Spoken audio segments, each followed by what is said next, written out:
Grabe yung usok ng dagat, no? Andito kami ngayon sa anchorage ng Corpus Christi, Texas. So, 3 days na kami naka-anchorahe dito. Hindi kami makapasok sa port kasi nag-winter na daw doon. Nag-yellow na yung mga port terminal nila. Dito sa outside anchorage nila, ang lakas ng hangin, sobrang lamig. Ayan, no? Yan yung view doon sa labas ng anchorage. Yung dagat umuusok sa sobrang lamig. So, doon banda sa unahan, di mo na makikita yung mga barko na nakaangkorahe dito kasi nabalot na ng fog.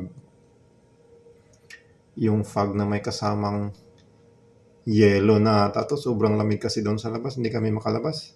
Kung pwede man, mag-winter jacket na lang. Kita mo talaga yung sobrang lamig kasi yung dagat umuusok sa sobrang lamig. So, bago kami makapasok sa port, antayin muna namin yung advice ng terminal kasi zero visibility talaga, walang makita yung piloto pag papasok doon.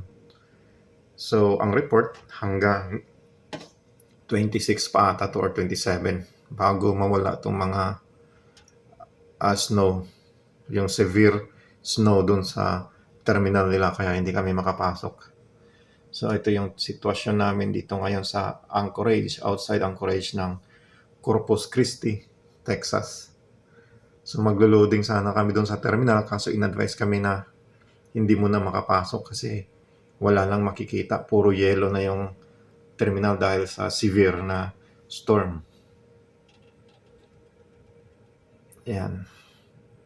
Grabe, ang lamig sa labas.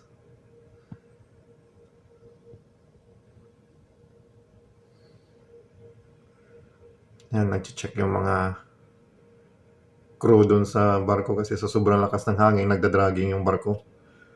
Yung mga katabi namin na naka-anchor, hindi na makita. Kasi sa sobrang lamig. So, ayan, oh. Fog kasama yung snow. Yung umuusok na sa lamig yung dagat. Grabe, zero visibility.